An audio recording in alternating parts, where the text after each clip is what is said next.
Yeah, we speak that truth so effortlessly. Live mic, no script, just synergy.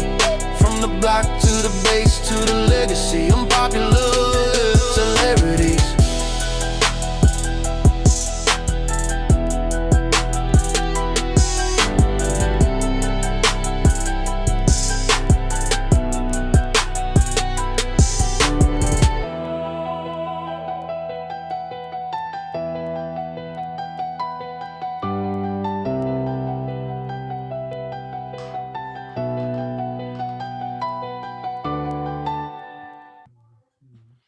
What up, people?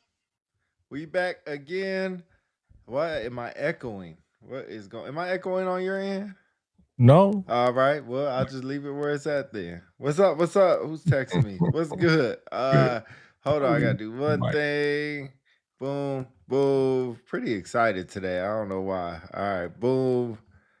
All right, we got everything working as I best wonder as. why. I know why.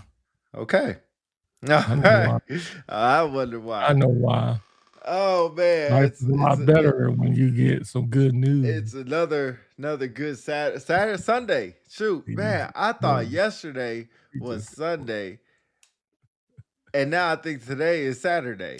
I'm all toe up. What's up? I don't know how to say your name, but let me see if I can get this. At 3NP dash backwards E6X. You sound like you're Elon Musk baby. Are you Elon Musk baby?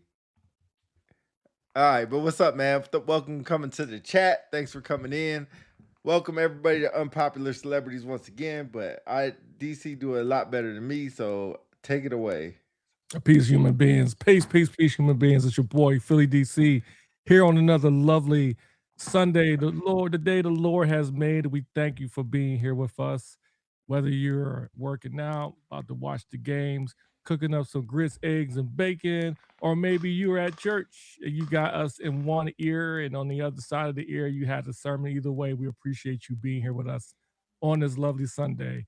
Like I said before, I am Philly DC. This is Pete, who is also the engineer. We have Jessica Player and Dell Brown as our members as well. We are your Unpopular Celebrities team with another podcast. So if this is your first time joining us, welcome.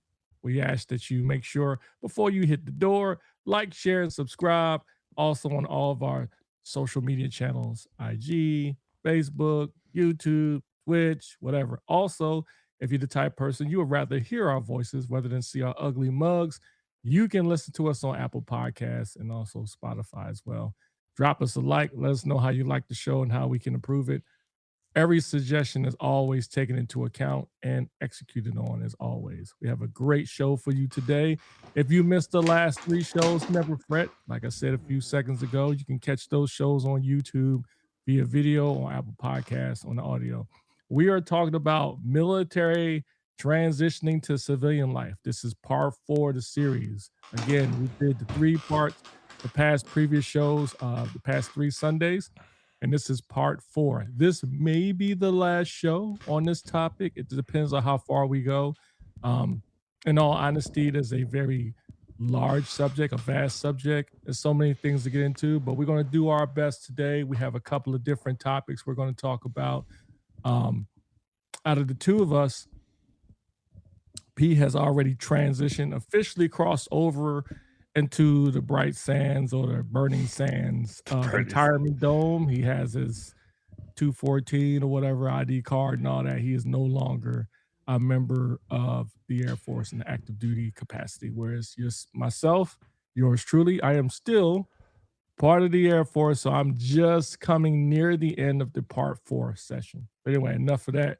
I'll pause there for your comments before we move on. Nah, good introduction. Like he said, I could grow the beard out officially and ain't got to worry about being called back from now on. So we'll see how it goes. But yeah, DD 214 in hand, retirement ID card in hand.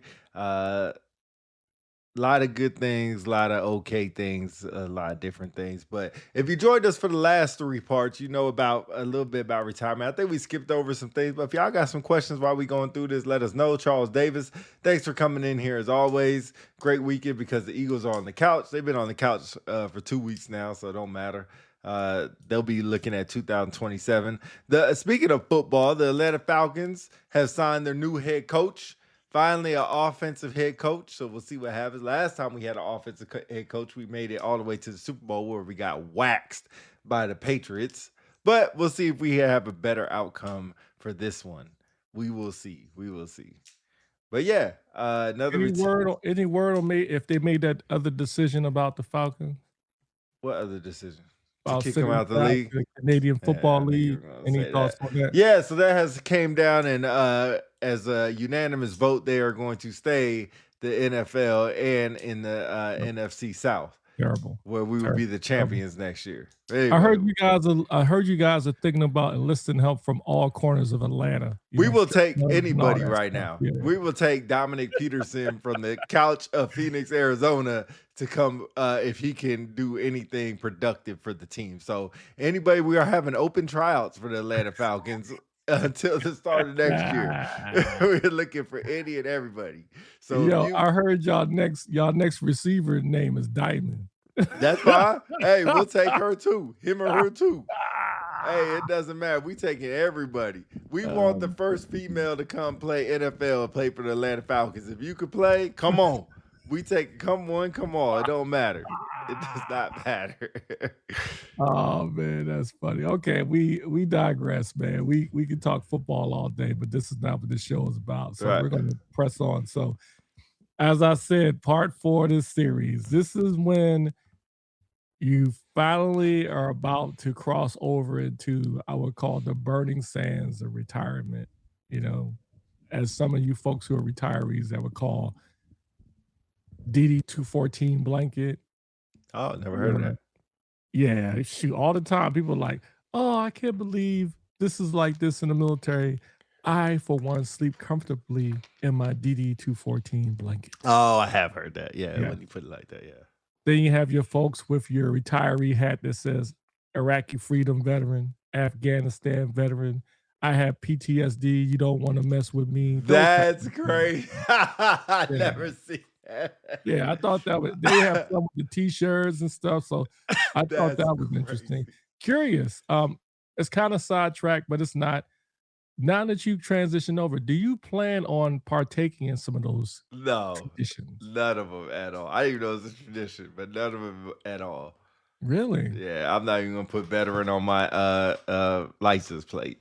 Wow. I won't be putting no bumper stickers, no back window plate stickers, none of that stuff. Nothing at all. The only way you'll know is if you ask. So you don't foresee yourself at the BX stopping little kids, telling them about how the military life Yo, is? you know what? I might do that for fun, just for fun. I might try it one time just to see what it feel like. Stop an old first sergeant or you do. Oh man, I was a shirt. I might do that one time. Or a defender, hood defender. I might throw a hood defender out there and just see how the reaction is. You're not gonna pull over to the side, walk up to the gang arm like, hey, when I was a defender back in the day, we knew our post briefing. Nah. I ain't gonna mess with other defenders at the gate. But if I see you at the BX, it might be on. It might be on. If I see you at the shop at getting a tornado, it might be on. Tornado. I might hit you with the hood defender. Devon McCoy, shout out to the Ravens, who also got rid of their coach and was quickly signed. But anyway, we won't talk about football. I'll keep digressing. Oh, quick disclaimer. Last thing about press. Some of you who may watch this are wondering why I'm wearing this jersey. For 2 reasons. One, this is Eric Dickerson, one of the greatest running backs of all time. Number 2, this is the team I'm rooting for the rest of the NFC playoffs. They play today, the Los Angeles Rams. Shout out to Matthew Stafford and crew. Now that unfortunately, my Eagles are out, I got to root for somebody so I can continue watching. So I'll root for the Rams, which, Sounds by the way, we beat them twice. But anyway, that's why I'm wearing the jersey. So we can move on. All right. Okay. Now, first, part 4. This phase is talking about like when the structure is gone. Structure meaning when you're used to waking up in the morning every day, putting your uniform on, you know you got to be at work at a certain time, you know you got meetings, whatever you may be, or like some people like Divine McCoy, you got a bunch of pieces of paperwork you got to push. You know, you ain't got to worry about that no more. The phone stops ringing, the urgency is gone. To like Pete's point, maybe my point, not Divine McCoy, because he ain't got nobody calling him. But you might have people calling you, needing stuff, whatever, needing your counsel. They may end, and then your identity, which I love, and I'll pause after this, is your identity that you carry for decades begin to quietly slip away.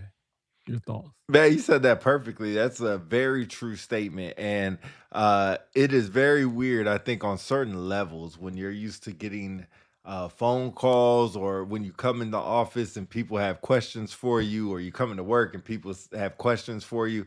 That doesn't slowly start to disappear. I think it disappears pretty fast.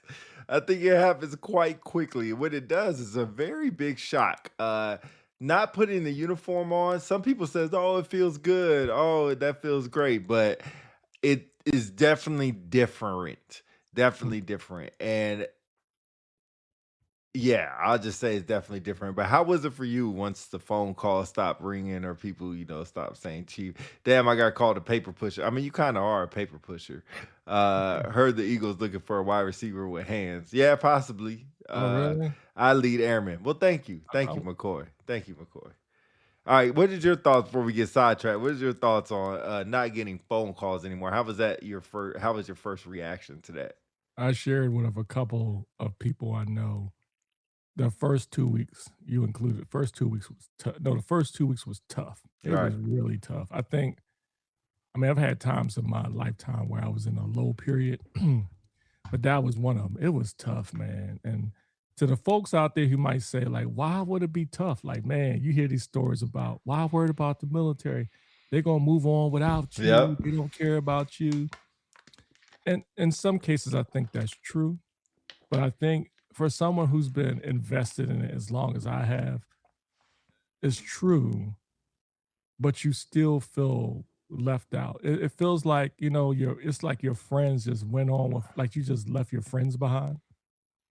And so that's how I felt, I I think was the so, best way I could try to explain is like when you left high school, but you still have friends in high school. So you still yeah, hear about high school yeah, stories and yeah. things they do, go to the football games on Friday, and you get classified as that guy who just can't let high school go and blah, blah, blah. Like, I think it's sort of similar to that, but it is a very weird feeling. How was it for you for not waking up and putting on the uniform? Oh, it was really weird. I'm used to ironing my uniform every day. The Yeah, last time yeah, I yeah, ironed was, golly, I think my transfer of responsibility. No, the day before that. yeah. And I miss it. I do. I think at first it felt good, but then it's just like, man, like I ain't got nowhere to go. Like I ain't got nowhere to go. Luckily, I had a surgery, so I was in convalescent for a while. So I was just laid up on the couch anyway. But then it comes to a point where it's just like, man, I got to put on civilian clothes every day. A question from the audience, DC: how long were you in? 32 years. Ooh, we. I told DC he can starch and itch by doing my records. Oh, scratch. Scratch the itch. I never sent you my email. My bad. I'm gonna text it to you now. I'm sorry, man. I was supposed to. Dang. I look at your records if you want, Devon. Don't worry about it. Yeah, don't bother. You might not Hey, listen to him. Yeah. quick response. Good to go. GTG. It's all it said back. GTG. GTG. Yeah. You don't get GTG go. you don't get an auto Good to go. response. GTG. GTG. Submit. Hey, good to go. Yeah. But yeah, so I think the structure is weird to give up. Driving somewhere is weird to give up.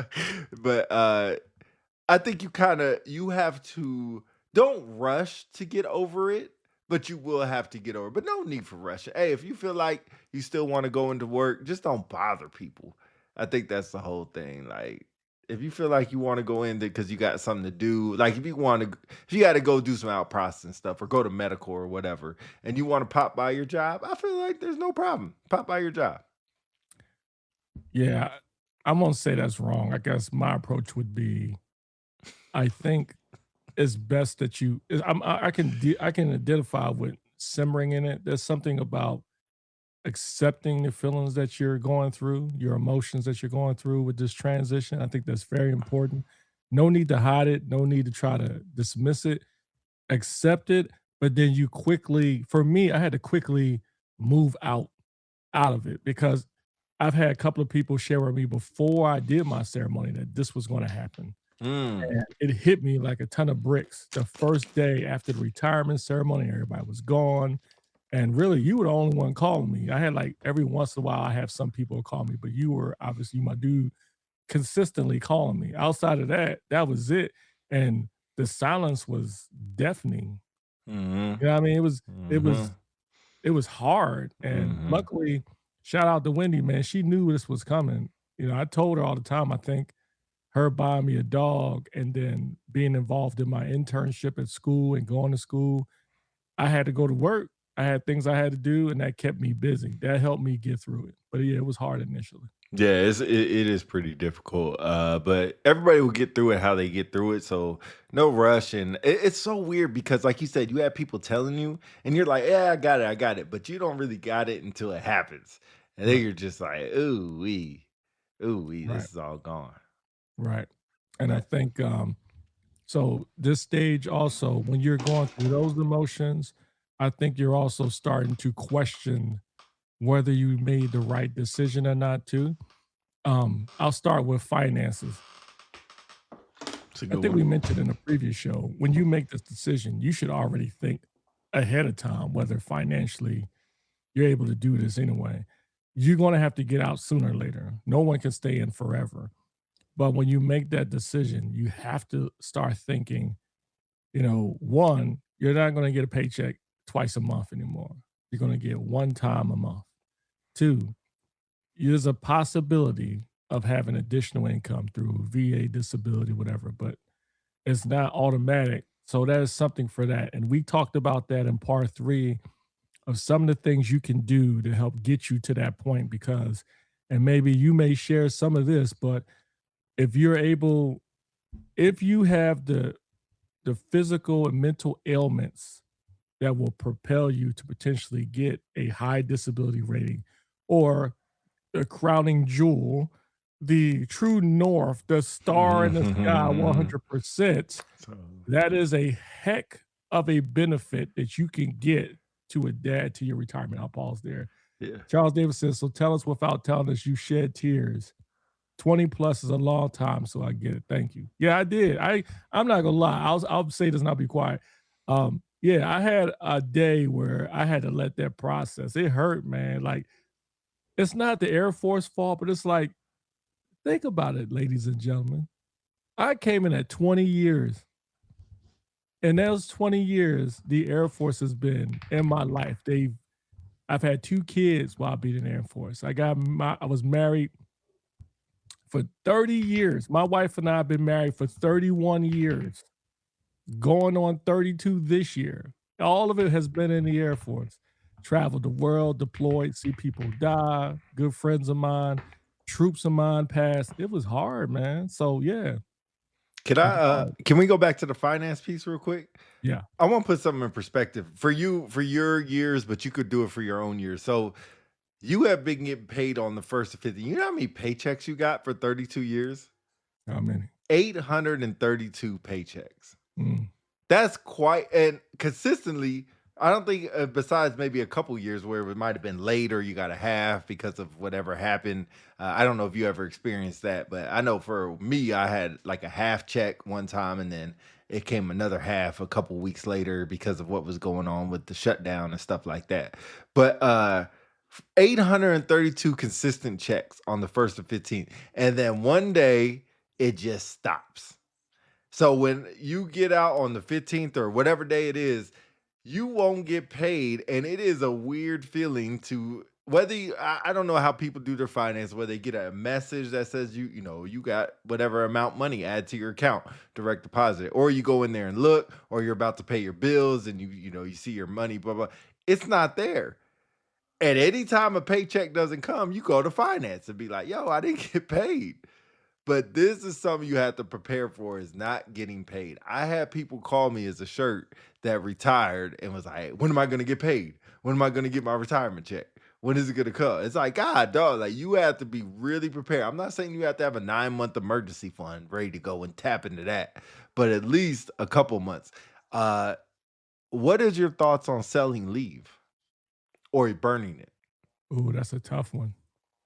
Because then I'm pretty much saying I was a hypocrite. Because I would tell Okay. people never to sell leave because Right. leave is valuable, it's time off. But I think that thought process changes significantly when you're about to retire. I think you're gonna have plenty of leave, Yeah. meaning you're not going to work.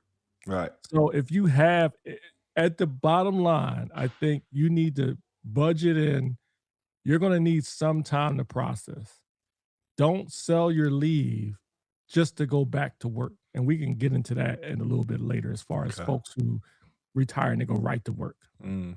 But there's a significant financial advantage for you to have some leave, 15 days, 20 days, 30 days to sell back. And what they'll do is for some people who are financially savvy, who has a significant amount of savings, they may not need to sell leave.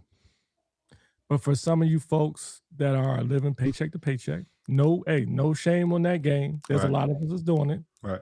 But if you're in a strap for money, this is a perfect time to sell back that leave to give you a bit of a buffer. That was gonna be my responses. If you said it perfectly. I'll just echo what you said. If you are living paycheck to paycheck, save up some leave, do some skill bridge, or just work until the end, and then sell it back. And people will be like, "No, it's your leave. Burn it, use it, take some time off, handle you some time off." I get it, but don't forget, you're not going to get paid. It's going to feel different when you don't get that paycheck. Whatever your paycheck is, 1,000, 2,000, 3,000, 4,000, 5,000, whatever it is, it just feels weird not getting. I'm not saying you're going to be in a hole, but it's going to feel weird. Shout out Chief Hall, who's about to retire. Hey, when's your retirement? I think it's February 6th, but make sure I know because I need to put that in my calendar so I can show up. Having a budget is so important. I'm experiencing that now. I also feel you on the 20 plus years, plus 20 years. Yeah. Shout out to Daniel Hall. He's a good dude, man. Yeah. Good dude.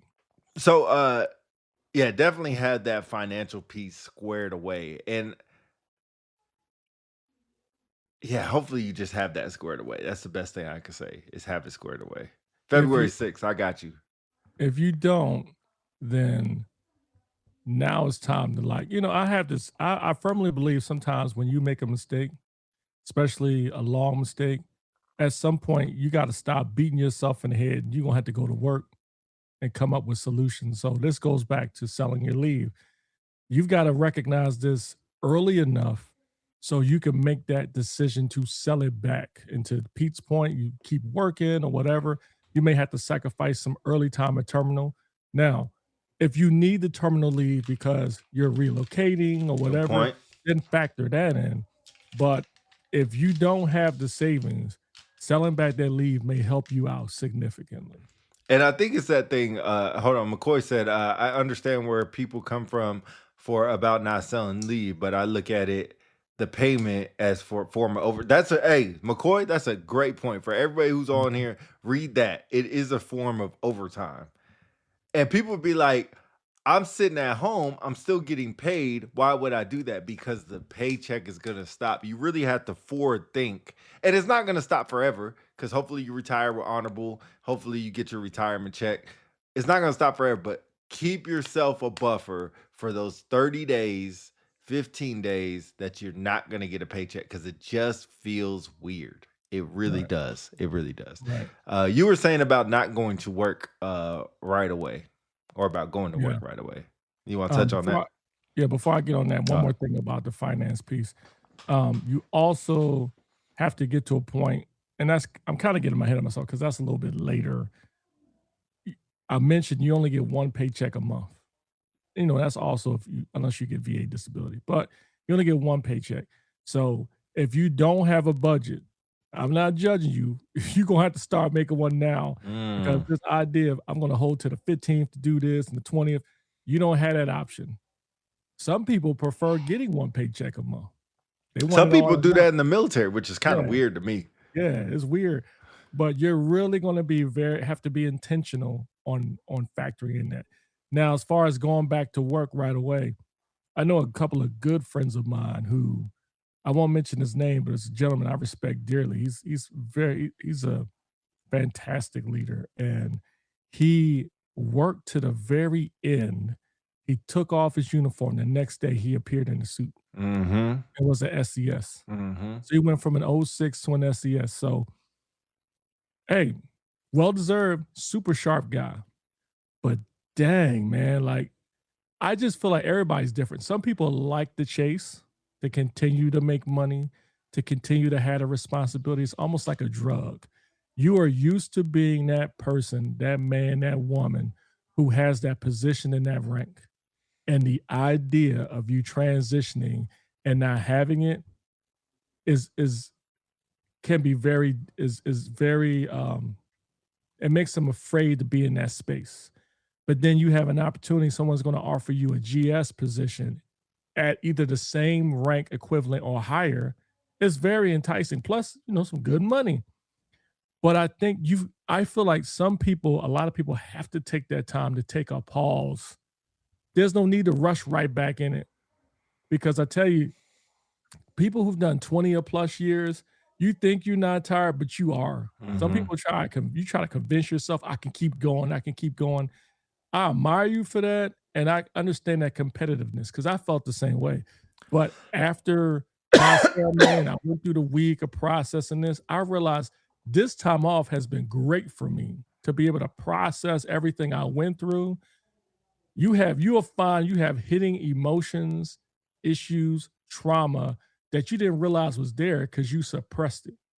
And for you folks that are in the special forces community, security forces, or any community for that. And you have folks who've deployed, things you've seen, you just push it to the side because you was afraid you was gonna lose your weapon, you was gonna lose your position, somebody's gonna judge you. Now's this time to work through that because what you don't want to do is carry that over to the end and you take off the uniform. Couple key points. Martin Foster, shout out to him. Do you still got the podcast? And apologize if you do and I haven't seen it. So, but hopefully you still do. But shout out to him. He said, I went 2 months without a paycheck after retirement due to being impacted by shutdown. Possibility, it sucks. Josh Hoore Wells. Am I saying that right? Josh Hoore Wells. I pushed out my retirement date a few months just for that financial part. Savings and relocating the family and escaping Los Angeles. Ooh, yeah, that's tough. That's tough. Charles Davis said, I switched to one paycheck a month a couple of years ago once I got over 20 to prepare. Smart. I would hit the financial little button for you. Hold on But smart. Yeah, I got it. Smart. DC, you're right. I'm tired as hell. That's why I'm talking and keeping my leave. Yeah. Taking and keeping my leave. Okay. Hey, what's the podcast name again? Please put it in there so people can follow that. Hey, what up? I love the picture of Kanye on there. What's good with you? But I do think there's something about going back to work because to your point, I have a good friend that said that his biggest regret was starting work right away. He should have took some time off. And so I took time off. You took time off. So I think there comes a point where enough is enough. And I think I've reached that. Passing the torch. Thanks. That's Martin Foster's podcast. If y'all want to check that out, Passing the Torch. Charles Davis. That was smart, Charles, for switching your paycheck to once a month because that's the first impact I'm going through. I haven't got my retirement check yet. That'll come hopefully February.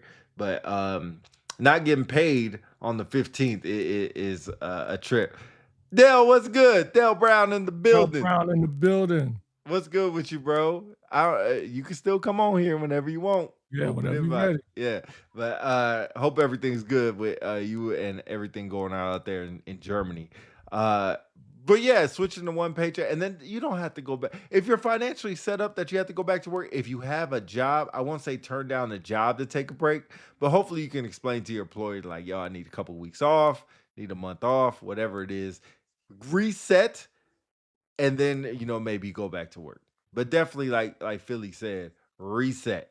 There needs Yeah. to be a reset phase because it is very weird after your retirement to like, what do I do now? I can't Yeah. go. I don't want to go into work because I don't want to be that guy. Like, yo, you retired. What you doing here? And- You and- review your records? yeah, Need help with yeah, decorations? yeah, and yeah, take a tactical pause to reset. Whatever that means for you. Go to the casino every day, go play golf, go to the gym, whatever that means for you. Sit on your couch and, be a bum for a couple days. Eat fruity pebbles, whatever, all day. Like reset yourself. Reset, and however long that takes is up to you. Different for everybody. Yeah. Okay, so moving on. So I think the other thing I'd like to bring up too is not only the finances part, and not only Martin Oh, says I did an episode with Shane Pilgrim discussing financial resilience. Yeah. That's what's up. Check that out, y'all. The other thing to consider too is what's next in your career, in your lifetime. So you have different things to consider. You have some folks, shout out to Luz Hollis, the greatest shirt in the world. Second Samel greatest. Brown. You freaking hater. No, she's the greatest shirt. in Second the haters. world. Second greatest. Yo, Luz Hollis is like Justin Jefferson. You're like Todd Pinkston. I don't even know who Todd Pinkston is. Okay, I'll put it in better perspective. Luz Hollis is Tom Brady. You're like that quarterback on the Broncos, the backup. That is crazy. Okay, well, I digress. Then you got Samel Brown, who's traveling the world with his family. Mhm. And then you have certain folks like Michael Holland, child to Michael Holland, Eric Blanco, and some Corey that are doing stuff outside the civilian community.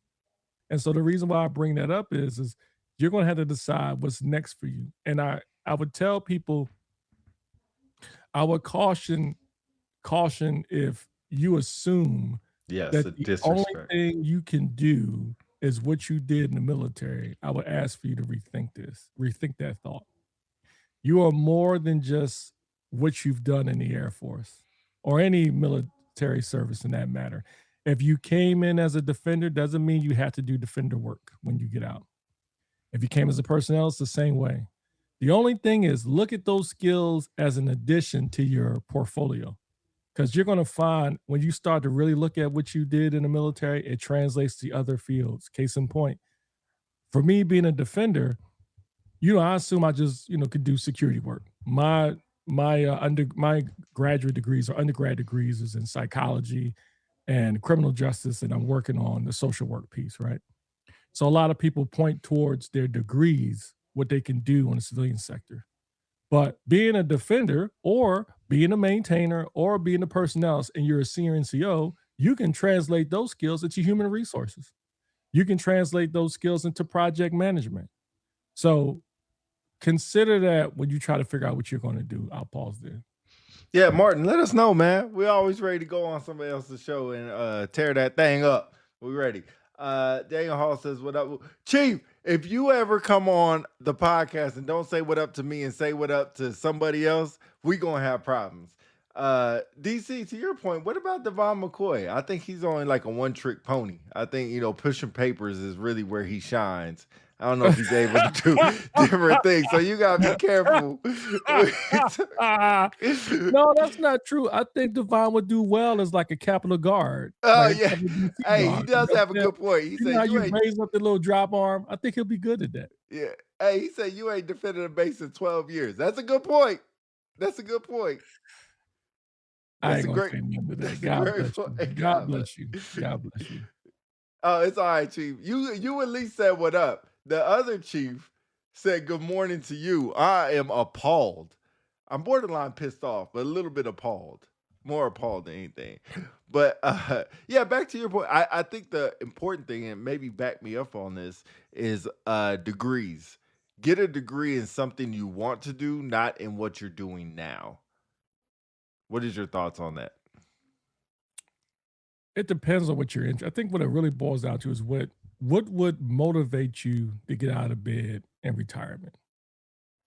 Now, there are some people who don't have a choice and they have to go to work fast because they need that income. Then, Hmm. yeah, no shame in leaning on what you're good at now. If you were, like I said, if you were an engineer and you was a plumber and you wanted to go to work fast and there was a job for a plumber, then take it. Yeah, if you need the finances. Hmm. But remember, this is a second career. And I want to get into this in a second too about the perception of folks who retire in the military when it comes to your spouses or your friends, their thought process on it. I would love to get into that in a second. But anyway, this is a second career. Some of you are going to be in their late 30s, early 40s, mid 40s. Me, I'm in my 50s. Whew! You think I want to sit out and guard a gate on my feet? You Or I was want to good. carry boxes? You was good Hell at. You good at no. that. That could be I your ain't calling. doing that. Home No. Security Forces. My brother, let's see, Charles Davis says, my brother retired Army MP and started a private security business. Straight. Used his military skills in the field, but with business acumen. This is a great example of leveraging what you know into a business where he doesn't have to guard anything. He just watches people do it. And it's his own business. So that's a great way of thinking about it too. I'll pause there. Yeah, Dale says, have y'all heard degrees get you the interview, but certificates get you, or certifications get you the job? Use that Air Force cool. I haven't heard that, but I will say that possibly podcasting is moderating CCTV. Just kidding, don't do. Yeah, that's funny. I haven't heard that, Dale, but I can imagine that that could be a thing. Depending on what field, it all depends on what you want to do. And the world is your oyster, or however that saying goes. The world is your playground, whatever you want to say.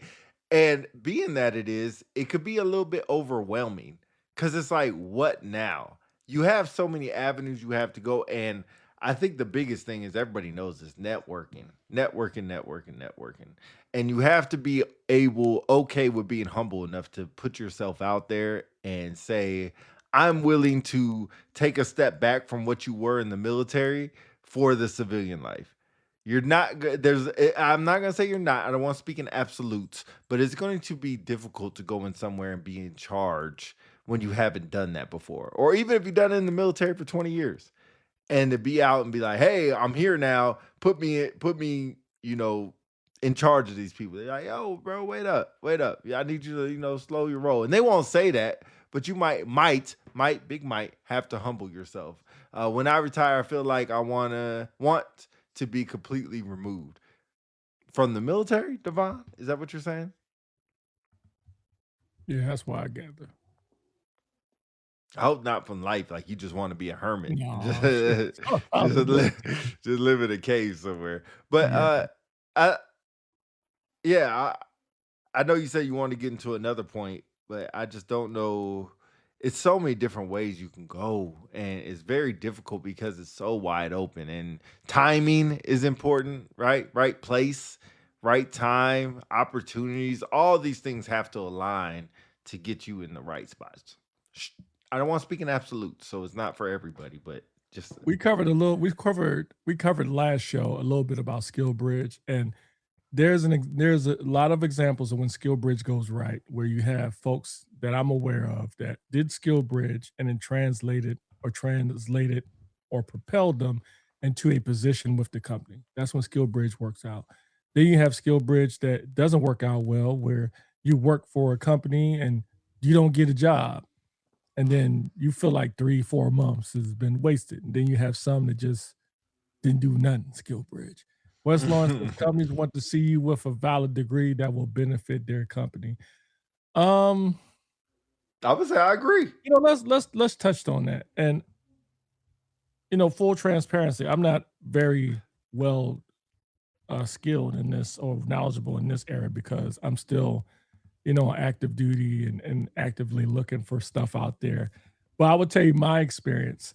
I've seen folks, I won't mention Got names, but bears. I've seen folks get positions not being not having a degree in the job that they're in and not having the skills that they're looking for, but they got hired because on the strength of them being in the military, mostly because the interviewer or the person was digging who they were. Mm-hmm. And that goes back to what Pete was saying about networking. You'll meet people who know you don't have the qualifications, who know you don't have the degree in that field, and they will hire you. You think about it, you've got people who are in human resources director positions and they have a degree in criminal justice. All right. You got people in human resource director positions and they have a degree in psychology, bachelor's degree, but they got hired. So I'm not saying, Wes, you're wrong. You are right in some aspects, but a lot of it is, I think the number one thing from my point of view, and I'm curious to hear what you think, and I'll be quiet after that, is your networking. Like how people perceive you is so important. And I was telling my wife the other day about, Khalif Wright, former chief master sergeant Air Force. And she was like, it's about, oh, he was a CEO at Air Force Aid Society and stuff. And that's amazing. I said, babe, he was former chief master sergeant Air Force. She's like, oh, I'm sure that ain't the real reason why ain't the only reason why he got it. That's true.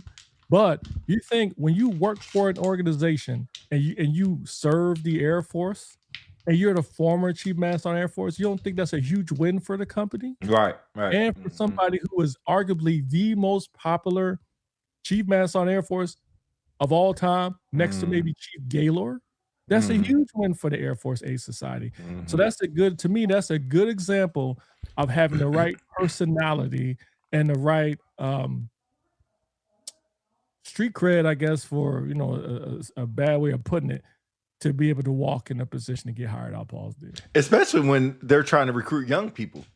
And while he was in, his big main focus was on the younger airmen and being able to reach them on the social media piece and things he was putting out. So yeah, I think that's like you said, it's a lot of it's networking, who you are and where you're at. My take is not an absolute. You're right that your experience matters too. Networking matters, skills matter. Yeah, Wes, to your other point, I will agree as you fill out your applications, and I encourage everyone to look at your stuff now. Whether you're getting out in 10 years, 2 years, 5 years, just go on LinkedIn and apply for a job and just read the requirements and see if you fit those. And if you don't, what kind of things can you start doing now to fit those? If that's what you want to do. If you want to do an HR piece, some will say bachelor's in human resources. So if that's what you want to do to help you be competitive, if you don't have the networking piece, then maybe get those skills that would help you out. So I encourage everyone, whether you're 2 years out, 10 years out, 5 years out, not if you got 18 years out, but if you're over the hump, I will say go on to the LinkedIn if you want to get a job when you get out. A couple comments here. Networking is more than who you know. It's also who knows you. Man, well said. Well said. Yeah. And back to what Philly said, people will put you in positions because they know who you are. Tony Bostic, the gooch, 100% correct. Networking, relationships, and our personality are better than degrees, other than technical degrees. Very true. Very true. All right, as these comments fly in, can you read this one? Life to live abroad, specifically with. You went out for a second. Oh, there you go. You're back. Things to include online work if I want. That's great. I know a lot of people who migrate to the Philippines and live there. Low cost of living. Pete, I need 2 pages of Harry Potter book during your. Hey, no problem. No problem. As long as I can pick the 2 and I can practice, I got you. Certification are more important. Okay, that's what Dell says. Certifications are more important than degrees. Can you read this one? From Alicia, I have a sociology degree, but I have the job I have due to leadership experience in maintenance. Transitioning from military, I learned certifications are huge. Oh, shout out to certifications. I need to get mine up. Devon McCoy says, ooh, oh, or rather, he said, oh, you recommending paper pushing, hashtag human resources. You know what? There's different levels of human resource. There's an old first sergeant work for me named Letitia Bright. And I saw her LinkedIn page, a quote that I was like, man, I need to steal that. She said, putting the human back into human resources. I think that sums up what human resources is. It's not just paper pushing. It is being able to ensure the work environment is for everyone to be able to thrive in a work environment. It's another form of EO. It's another form of, do I dare say DI, or another form of getting folks to be able to perform well. Wes Lawrence says we're going to give Pete a hooked on phonics certification. Shout out Wes Lawrence. It's you wrote it down. You wrote it down. So now we got to make sure it comes to fruition. Appreciate that. The hooked on phonics certification. I'll see it coming to my front door pretty soon, or email pretty soon. So I appreciate that. I'll make sure I complete the full 2-week course or whatever it is, the CBT. Yeah. So I want to I want to continue down that path, talking about employment. One thing I discovered: how many of you out there have a LinkedIn page and you have never touched it? You just did it because you heard about LinkedIn initially. You put your picture up there. You did a couple of things, but it's just you in a military uniform. Not saying nothing that's bad, but one thing I noticed when I retired, I had to change all that. You know what I mean? Like when recruiters look at your page daily, looking for people for jobs. And if all they see, I'm guilty because I haven't changed mine yet because I haven't found a picture I like yet. But if your page says strategic leader, leader of airmen, defender killer, or whatever, like defender killer is crazy. LinkedIn is not that. To me, that sums it up right there. LinkedIn is not Facebook. That is not the place to share the same things you would put on Facebook on LinkedIn. I'll pause there. Yeah, I mean, you keep going. Chad Golf, shout out to him. Yeah, what's up, bro? He said LinkedIn before it was cool. Yeah. Now, don't get me wrong. There are folks who use their LinkedIn page and they still talk about what they do. I applaud that because in a way, you being in the military is a way to still promote yourself on LinkedIn. So if you're doing great things in the military, leadership-wise, innovative-wise, you keep putting it on LinkedIn because recruiters still looking at that. And you have people who you serve with or used to serve with still follow you on LinkedIn. So, but I will tell you, one thing I noticed is when I had to change my LinkedIn page, it was a chore because I'm used to writing in military jargon. I'll pause there. No, go. And relationships matter, digital and in person, they all matter. Exactly. I've seen it was a struggle for me because I write in military jargon. So when I started changing my page, shout out to Wendy Council, who is a gem at that. She was like, yo, you're doing it wrong. She put me on game, and maybe you guys may know, but I didn't know how powerful LinkedIn is. And for you folks out there who don't have LinkedIn Premium, if you're not already signed up for the program for you to get LinkedIn for a year because you're active duty, you need to do that. But I would caution you and say, do it when you're getting close to a year out so you can effectively use it. I got a year LinkedIn Premium for free when I was early chief, and I didn't even use it. It was pointless. I'll pause it. No, that's a great point. When you get that LinkedIn Premium, I don't have that, and now I gotta pay for it. So been kind of waiting to get it. Market yourself, not out of arrogance, market.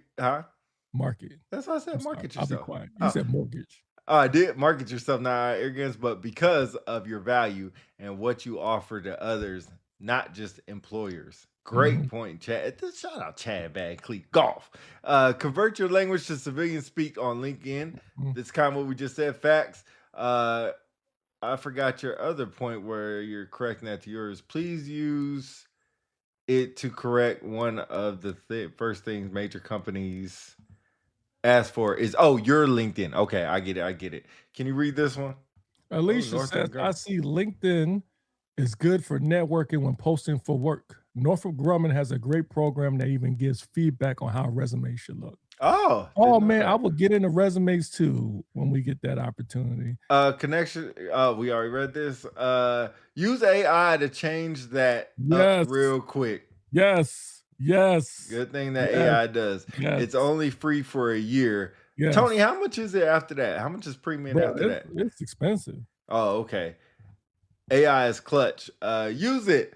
Bigger companies are looking at your social presence, and be real. It's not hard. We have a lot of talent to offer companies. Yeah, I agree with that. And I think that LinkedIn is difficult for people who have never used it, and it's almost easier to start over than having to update. It almost is, because having to update is a pain. Stop putting your damn EPBs on LinkedIn. Yeah, that's true. I think Unless you translate it. yeah, that's what I'm about to say. Yeah, Translate convert your title, whatever your title was. So if you're a first sergeant, don't put Oh, first sergeant. man. If you're a command chief, don't put command chief. If you're a flight sergeant, please God, don't put flight sergeant. But you could utilize it for whatever it is you're trying to do, and try to stay consistent for what you're trying to do. If you're trying to get in human resources, you don't need to put down that you're a flight sergeant and that you did 12 tickets, or that you are a desk sergeant and you dispatched 900 calls. That's not going to get you into the human resources phase. Alicia, you said that Northrop Grumman looks at your resume. Can you put some more information? I'm actually trying to get my resume looked at a little bit more. And I'll ask you this, Philly. There are resume builders out there like resume.co. AI does resume builders. What do you think about that compared to doing your own? And when I say doing your own, like from scratch. I think any tool is valuable. I am not nothing against folks, but I would not pay someone an incredible amount of money to do your resume. What would you pay somebody? I wouldn't, but if I had to, I wouldn't pay no more than a couple $100. Okay, because about the same. To somebody that put in there earlier, AI tools is great. If you know how to use, the key is knowing how to use AI. And for folks that may think, who are anti-AI, AI is going to conquer the world or whatever. To me, AI is like any tech tool of technology. You have to know how to use it properly and accurately. If you can do that, it's huge. It saves you so much time, and it's a great way to fact check your resume. One thing I learned from Wendy is, and this, this is for GS jobs, but this also applies for the civilian world.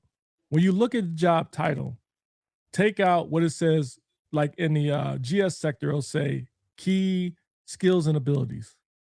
You take that and you compare it to what you have and your achievements, and you write your resume based off of that. It's the same the way you would do your EPB, right? You take a look at everything you've done in your award package and your decorations, and you translate it into your enlisted performance report. It's the same way for resumes. And in the civilian sector, it'll say stuff like what you have, and it tells you all the things you should have. It says what sets you apart, and then it tells you all the things you should have. That is a great way to identify if you're the right candidate. And here's the other thing. Even if you're not, apply anyway. Apply anyway. Most jobs you get in with the interview. Specifically, order of importance in having a clear with the date of investigation. Very important to put with relocating. You need an outside look. I promise you. What do you mean an outside look? Like more than just AI?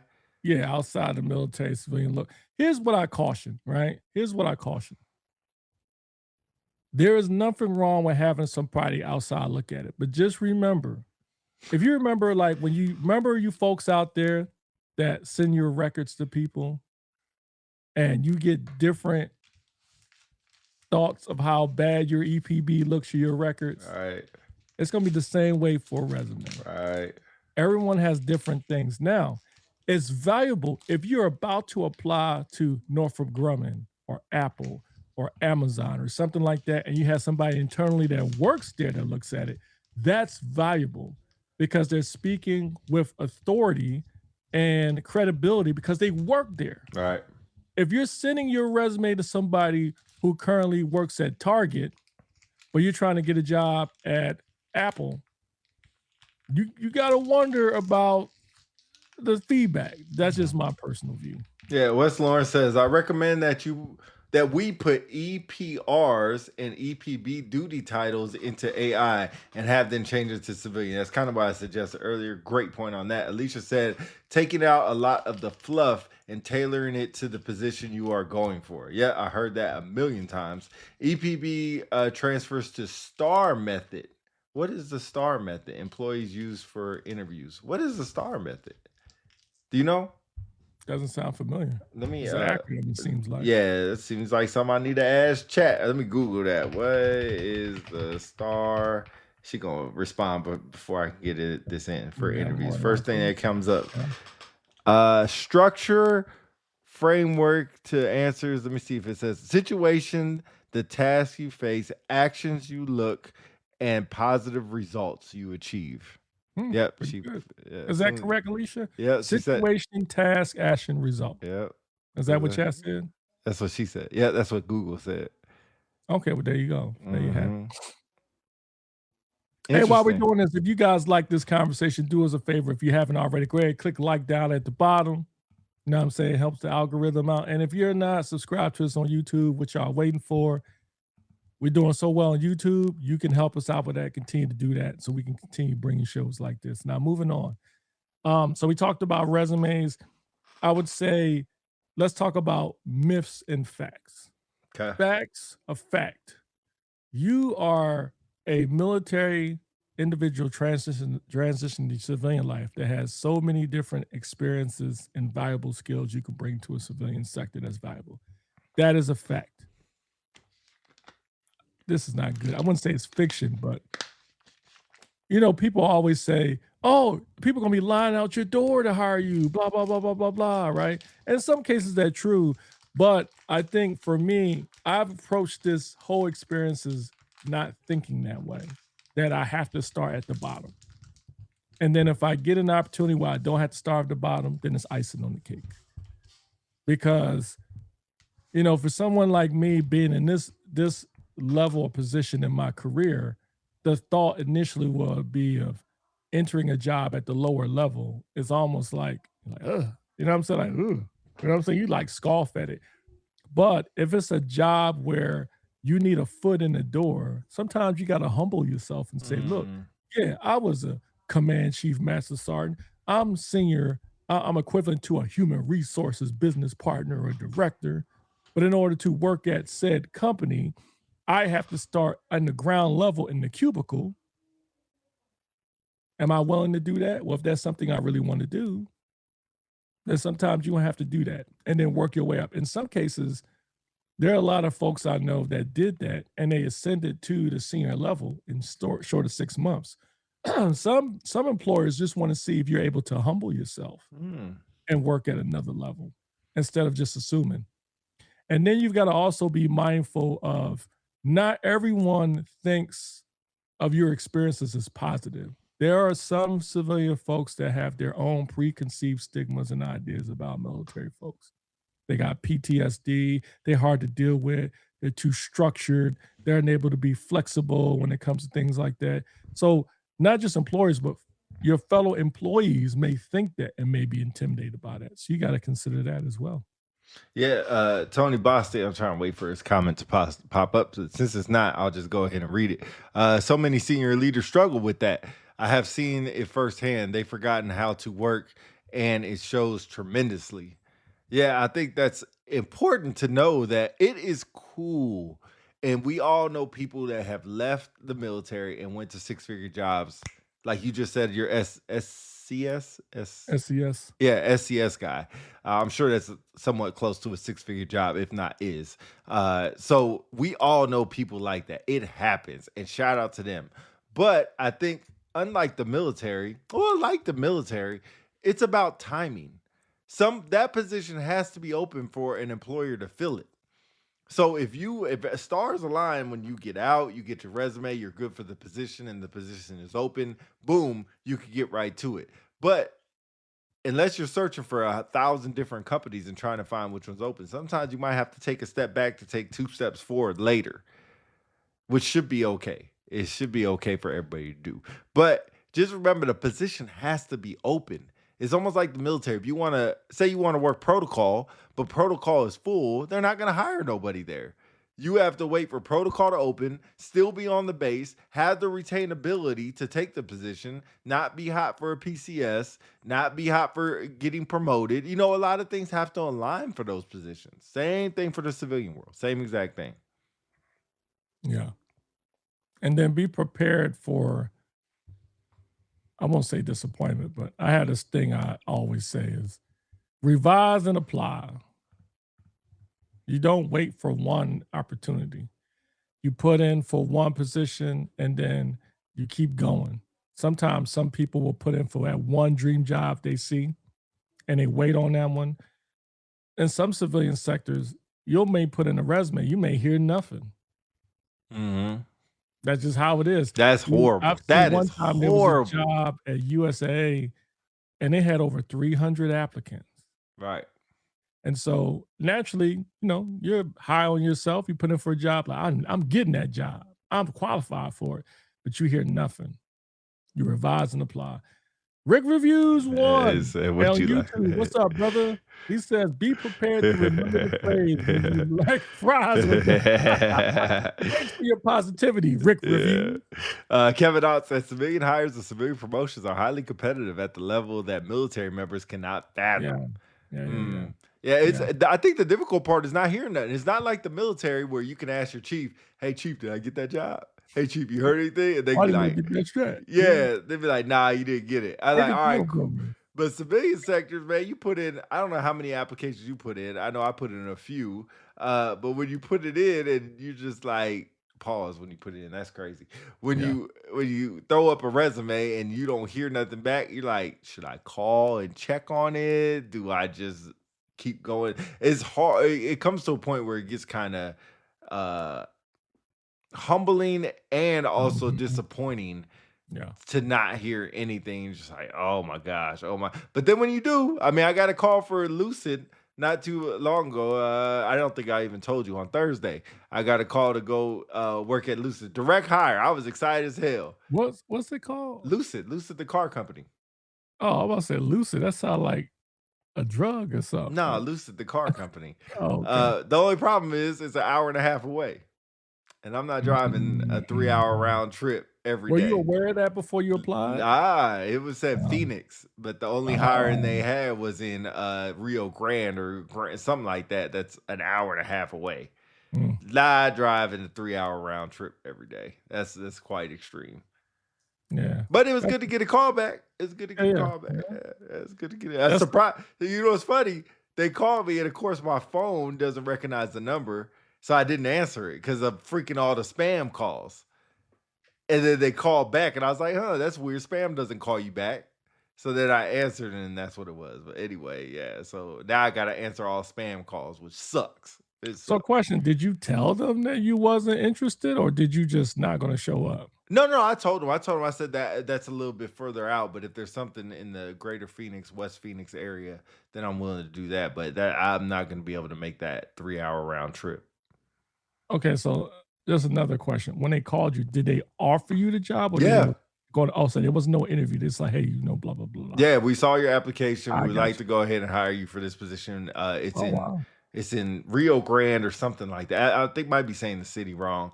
But I looked it up while they were talking. I looked it up and I was like, man, hour and a half. I was like, I'm not going to be. That's an hour and a half away. It's quite far out. So that's a good comment too. Everyone has different red lines, but you got to determine your red lines when you transition to. A lot of us spent our times working weekends, odd hours, Panama schedule, 12-hour shifts or whatever, or traveling, doing a lot of traveling, PCS deployments.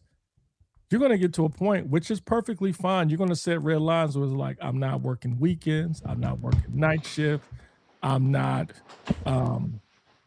working extra hours, and that's perfectly fine. You gotta look at transition is you lost a lot of your time in the military in a positive way, mind you. But for me, I have a red line. I'm not lifting no boxes more than 20 pounds. I'm not gonna be standing for 12 hours. I did that while I was on active duty. I'm not working weekends, and I'm not working late hours. Now, I will do it for the job in moderation. But if the line remarks in the job says you must work on weekends, I'm not putting for it. There was one job I thought would have been perfect for me for my second career getting into social work and mental health. And the red line was working Tuesday through Saturday.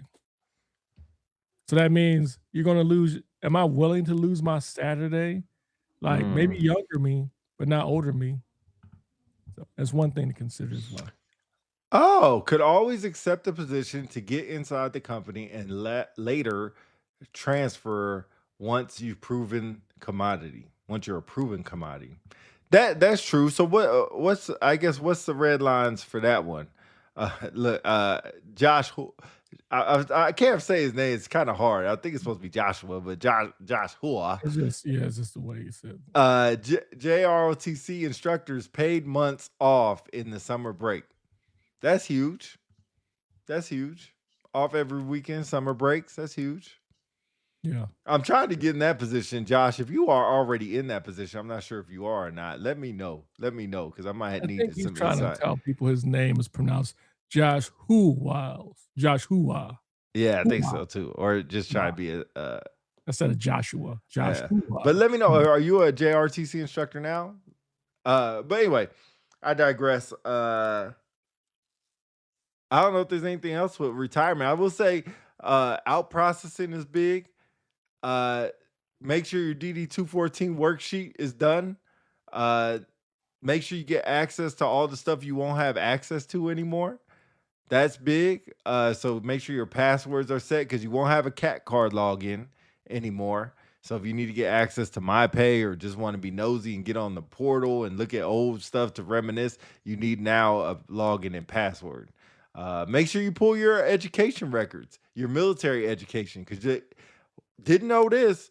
Once you're out the military, actually, I did know this. Once you're out the military, the education office can't pull it. You have to go into CCAF and request your transcripts if you want any military. So any military schools you went to, any military classes you went to, you need to go to the education because there's no login and password for that. You need to request a hard copy of that, an official copy before you retire. So there you go. Some nuggets that people don't say. We mentioned the last show about your medical care. Oh, Charles David just said it. You're really going to have to. Did you guys touch on healthcare after? No, but we can get in that in a second. But I was going to say, this is your time when you decide to retire. While you're on active duty, your last 6 months, you need to hit the hospital hard if you've got ailments. Alicia says you can get a military printout resume on My Vector. Yes. Oh, that's true. I forgot about that. You go on My Vector and you print out a form. It does a decent job. It translates what you do in the military to civilian speak. Yeah. It does a decent job, but it's still something valuable to have. Yeah. But your medical care, make all your appointments, get as much done as you can, because once you transition, that stuff ends. And now you're going to really have to pay for it. And what you don't want to do is put off a root canal or something major that the military could pay for in full. You can get first dibs at the hospital, then when you're a retiree. So get all that stuff done now as soon as possible. Yeah. So a couple different things with the medical piece. Like if you need to get TRICARE or want to get TRICARE, and we'll just use TRICARE, you can get any medical coverage you want. But, paying a monthly enrollment fee, or excuse me, I think that is a monthly enrollment fee, a one-time enrollment fee, a monthly fee, and then copays are all tied into that you do not, for the last 20 years have not had to pay a copay anywhere you go, and now all of a sudden have to pay a copay is definitely different. And that could come right out of your retirement check, like an allotment, so you don't see it. But if you want your family to be covered, The enrollment fee for that for I think TRICARE is around $700 for TRICARE Prime. TRICARE Select is a little bit more. Those are two options you have. You could Google that if you want to know the difference, but kind of the difference is TRICARE Prime, you still go on base, go see a PCM on base. TRICARE Select, you can select where you want to go, but is it a lot more expensive? And you have to pay copays every time you go. So when you're in line with people off base and they be like, hey, you have a $20 copay, and then you go up in line and be like, all right, go ahead and have a seat. Now you're going to be the $20 copay person. So just remember that. Just remember that. And specialties are more important. So like your mental health piece, that is pricey. That is pricey. Pricey. Yep. And then let me see. Let me look at my notes, make sure it's something I'm not missing. I think Pete captured the majority of the stuff. I don't know if he wants to get into more of the VA stuff, but if not, one thing I would say is be mindful of the timelines as far as when you get your last paycheck. We already talked about finances already. Tony Bostic says, well, Kevin, oh, good Lord. No, I'm sorry. Tony Bostic says TRICARE Select is legit. Interesting. Copay, not bad. It depends on if you want to deal with the military. There are a ton of free programs for resume building and civilian transition. Pay attention to TAPS and if possible, go twice. Yeah, we talked about TAPS a little bit last time. I wouldn't say it was bad. I guess it depends on where you go. Some good information. I do think some things were left out. Kevin says copies of all your travel vouchers. That's the only proof that you were at a certain location at a certain time. There are other proofs. You can get medals if you got a medal from that location. If you got travel vouchers. Oh, that's a good idea. Didn't think about that. Yeah, if you got a medal from that location, if you got a certificate of appreciation or something like that. But you're right. Other than that, or if it's on your EPB that you were at that location. Other than that, yeah, that's really all you got. Great point. Great point. Yeah, going back to that too, with your medical piece, make sure. I said this before, but I can't stress it enough. Get your enough medical stuff done prior to you transitioning. Because here's something to think about. We all wish for folks to get 100% out the gate. But if for some reason you don't, what you don't want to do is struggle to try to tie any ailments you currently have to service connection. That's why you get it looked at while you're in. Don't wait to get diagnosed with sleep apnea when you get out. Get it done while you're on. Now, does that mean if you do, they can service connect? They can. It's a little difficult because then now you're going backwards in time to try to connect something that states that maybe you developed sleep apnea while you were in. Yeah. But it's a lot easier if you do it when you're on active duty. Something that I experienced with the referral piece is if you are on an active referral and say you get out in January and in February, or let's say January 1st and January 6th is your appointment, you now have to pay a copay. Yep. And you have to have the right coverage. So if the coverage didn't switch over in time, then that referral is no good. You still have a referral to go. The referral's not gone, but now you have to pay the copay for it. Best decision was getting a rating locked in before getting out. Made life easier. They don't care as much once you're out. Interesting. That's true. That is true. Let's see. So you have that. And then in the end, I don't know. I guess there's a lot of stuff we can cover, but not to belabor the series. I think ultimately I would leave you with prepare. Reflect, trust the process. Remember that there are other folks, a lot of your friends or family members who are prior military that transition just like you. You will figure it out. You spent your whole year, your whole majority of your life in the military, learning to be flexible, going from base to base, job to job, trying to figure it out. You will figure it out. Don't be afraid to reach out for help. Man. For people that you know that you trust. Because you're going to have, I was sharing this with Pete the other day, you're going to have some people that relish the fact that you're in this position and now they're in a position where they can make decisions. And they relish the fact of almost throwing it in your face instead of making it easier. You know what I'm saying? Yeah. You know how somebody was trying to figure out how to get at the top of the hill? Yeah. And they finally got up there. and all they had to do is just reach a hand out and pull you up. And no, they want to say, keep going. Yeah. I made it. Yeah. You're going to run into people like that. Yeah. I would tell you, be very careful of those people. Avoid them if you can. Find a person that had a rough time getting up the hill, but they're willing to put their hand out and pull you out. Those are the people you want to stay close to. Tony B says he leaves a website link. Ton of info and tabs. Most people are lazy and don't read. Gooch, be easy on people. Gooch. Nah, he's easy, right. man. He's right. He's right. You know what? I need to get a big shout out to Tony Bostic while you're on here. We had a conversation at ET's retirement ceremony that really helped out and led me to where I'm at now. So, Tony Bostic, if you remember somewhat of the conversation, just everything's going to be all right. Just stuff like that, networking and stuff like that. Thanks for that. But I still need help with the job piece. So if you could help out with that, I appreciate that. But yeah, I don't know if you want to do episode 5. If we have something else to talk about or something we forgot about, maybe we'll swing into that. If not, we can press on. But I think it was a good 4-part episode. Maybe we'll do 5 parts. Push it out a little bit early and see if we can get some more people on here, ask some questions and stuff like that. But definitely, man, reach out to people, man. And people don't know if you need help unless you tell them. And so the part that's hard is humbling yourself. Humbling yourself. We all get out at different phases in our life, whether you're 30, whether you're 40, whether you're 50, whatever it is and where you've been at. But definitely reach out to people. Just talk. Just open your pause. Just open your mouth and start talking and see what comes out of the conversation. A lot of it, you're not going to get the answers you want, but sometimes, like I've given Tony Bostic some love, just a conversation helps. And of course, my man Philly DC, we tap into each other pretty much every day because we're going through the same struggle together. It is a very big help to have somebody going through it with you, but it's a very big help to have somebody just to talk to and just BS and vent and get this off your chest, talk me off the ledge, whatever it is.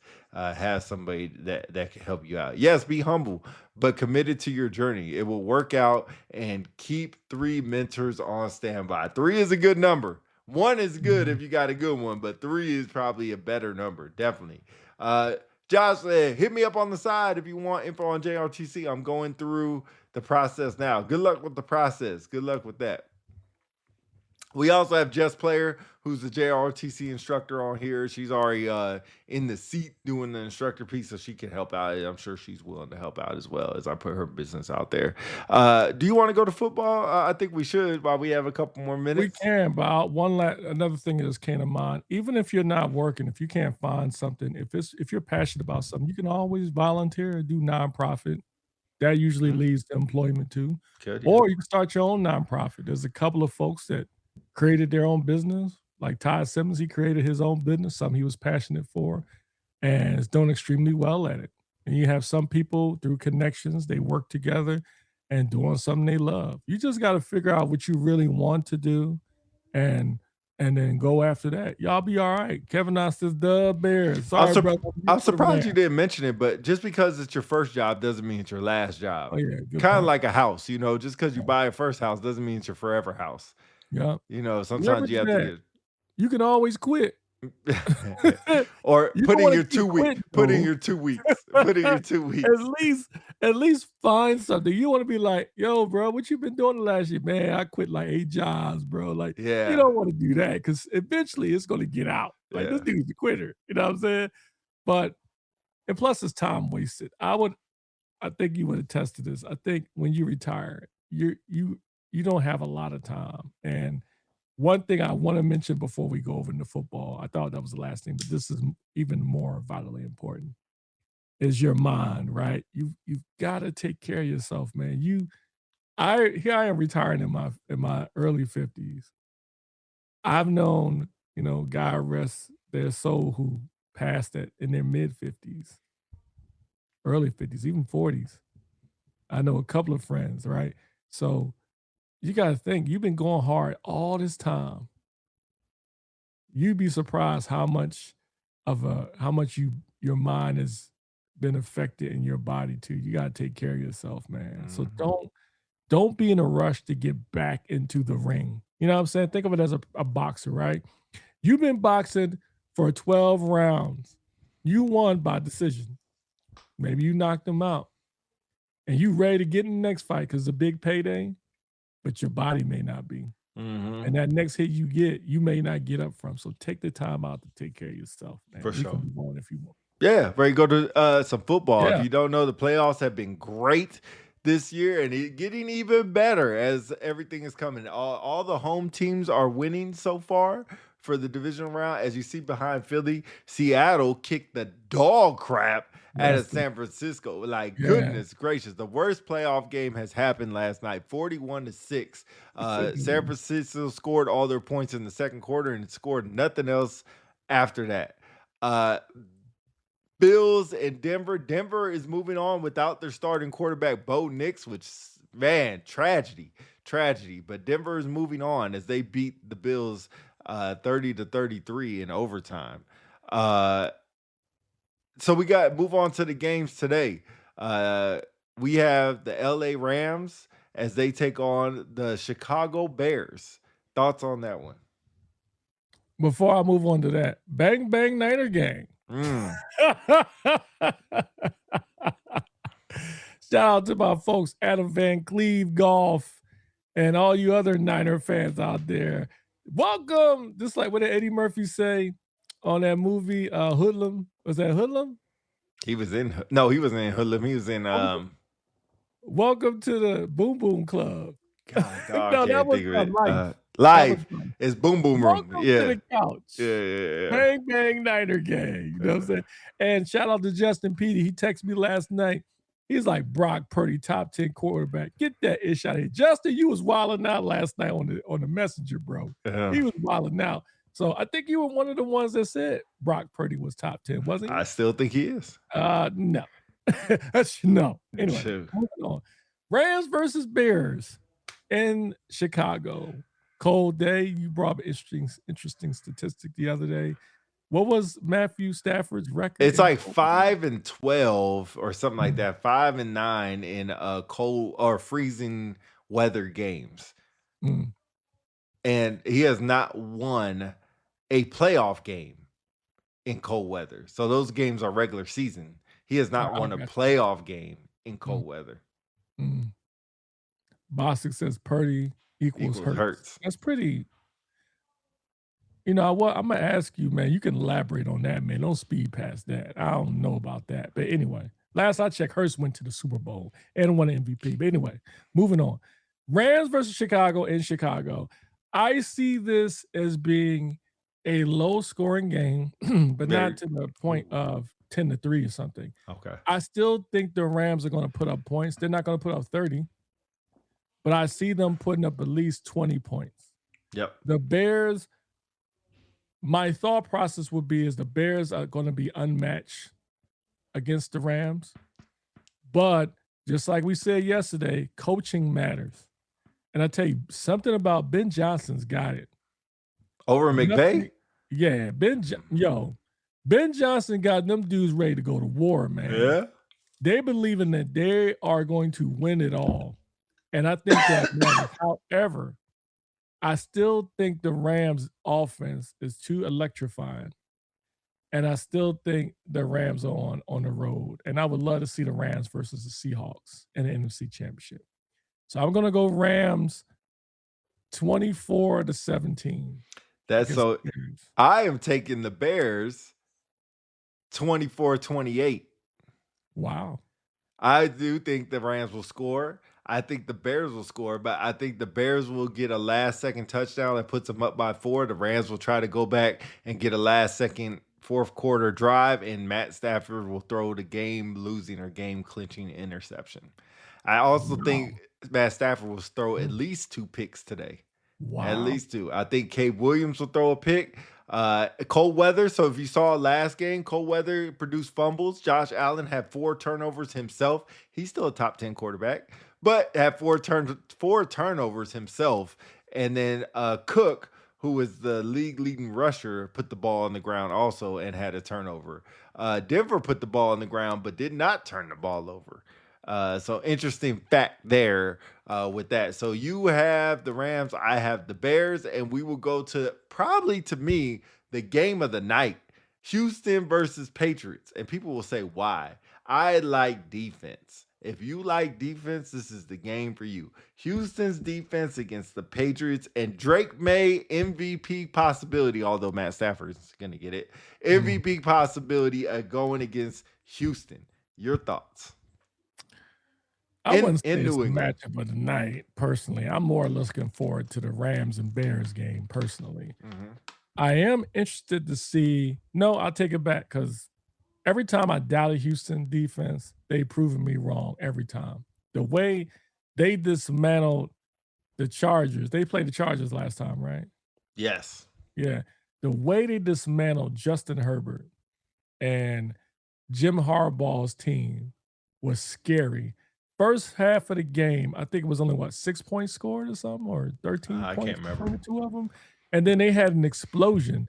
Now it's not the Houston Texans offense; it's their defense. Yep. They smacked the living crap out of the Chargers in the second half. It was horrifying. Or yeah. I turned off the game. I said, "Man, this game's gonna be trash, man." I think Texas will probably win, but it's gonna be a low-scoring game. But my God. I'm not talking about the offense. I'm talking about the defense. It was scary. scary. Yeah.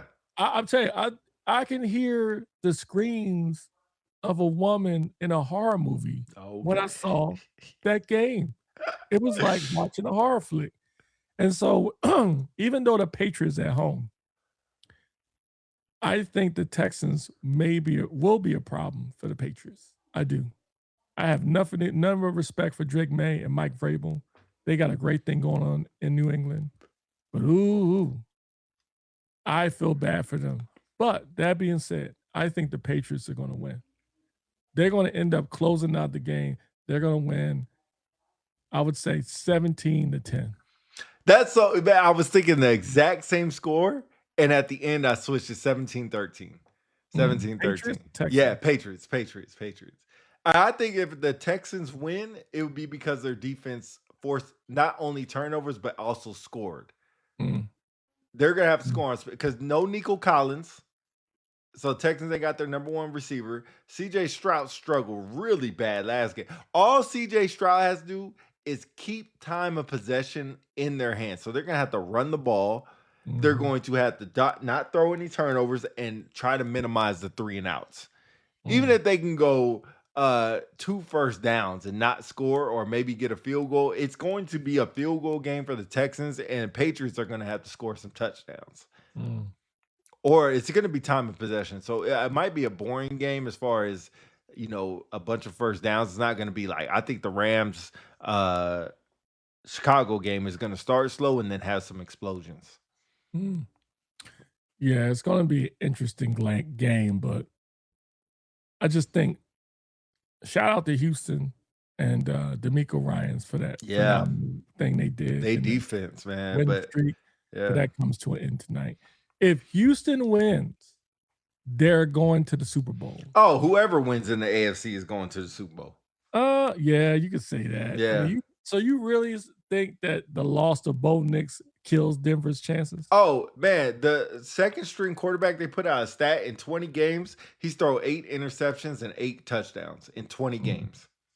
And none of those were playoffs. So yeah. And they don't even have great wide receivers anyway in Denver. They have that's true. I don't know any of them. Yeah, they have okay wide receivers, but they don't have great ones. And then they have two rookie running backs. So don't know. I mean, not really threat with that. It's mostly their defense, but their defense is not gonna. Now, if Houston goes, man, that's gonna be the most boring game ever. It might be 3-0. It might be 6-3. Okay. But if New England goes, they might put up a 40 burger. Yeah, I would love, that'd be a great segue.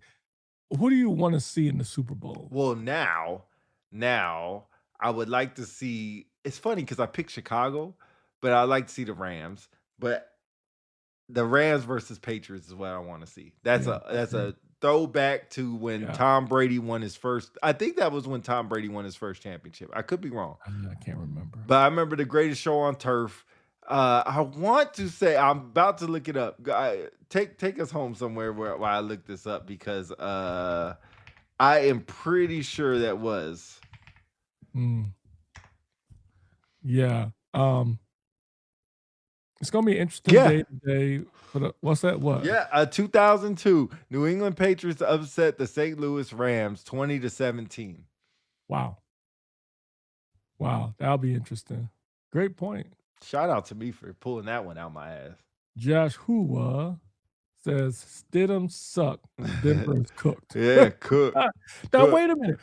Cook them. Nick Foles won our Super Bowl as the backup. Nick Foles had a couple games before the playoff. He didn't come in the division. The division came and try to. And y'all had a great defense and a great offense. I wouldn't say we had a great offense. It wasn't as good as the one we won the Super Bowl. We didn't have Terrell Owens. We had Nick Foles. I can't remember. Oh yeah, we had Alshon Jeffrey. That's what we had. Denver cooked with extra Lowry seasoning. So, wow, that's interesting. And you guys think Denver is done? Denver is done. I'm sure they know they're done. If they had 2 weeks, maybe. But the only thing that they won, why they won yesterday, is freaking Buffalo had 4 turnovers, 5 turnovers. No, they have 4. They have 4. Because Josh Allen had 2 interceptions and a fumble, and then Cook had a fumble. And they still went to overtime and barely won. Won because of a flag. Yeah. So don't have no respect for. Wait a minute. The Ravens won their Super Bowl with Trent Dilfer. You don't think Houston could do the same? Houston? Yeah, Houston. They have a because good defense. because whatchamacallit had one of the best running backs at the time. There's not a good running back right now. Oh man, Rick Review said NFL faker than a WWE. Now, wow. Come on, man. Wow. Now, Rick Review, this is a great point. Hold on. Josh Hua says Foles was least mid. Still in that last birth. Yes. Yo, that's comment of the day. Wow. 5 turn. Rick Reviews, think about it. Why would the NFL, if it was rigged, why would the NFL allow Josh Allen to depart the playoffs? Out of every quarterback, that's a great point. Every player in the NFL playoffs right now, Josh Allen is the moneymaker. You think everybody cares about Matthew Stafford? I love Matthew Stafford, great quarterback. You think everybody cares about Bo Nix or Drake May or Caleb Williams? No. Josh Allen is the last of, what do they call it? The Mount Rushmore quarterbacks. There's no Mahomes, no Lamar Jackson, no Joe Burrow. He was last year's MVP. Plus, Buffalo never won a Super Bowl. Right. Think of the story if Josh Allen was able to propel them to the Super Bowl. Why would they do that? I don't think they're faker than WWE. Nah. WWE is bad. Yeah. Anytime when you're about to hit somebody, they like, even 2 feet away from them, they like, it's not that bad. Now, basketball, maybe. Charles Davis says, when and how did he break his foot? Never saw lip. I agree. I agree. I thought it was a celebration. I thought maybe it's the bathroom. I was like, was it the celebration afterwards? They never said. Like, I was lost. Like, broke a bone in his foot. Like, what the heck happened? Maybe he took a trip to one of the islands. That's crazy. That's crazy. But anyway, that's our picks for the game coming on about 30 minutes, I think. No, it comes on about an hour and a half or something. When's the game come on? Let me check. It comes on in it comes on. Oh, did they so the Texans Patriots comes on at 1:00. So about an hour and a half. So sit back, relax, watch that.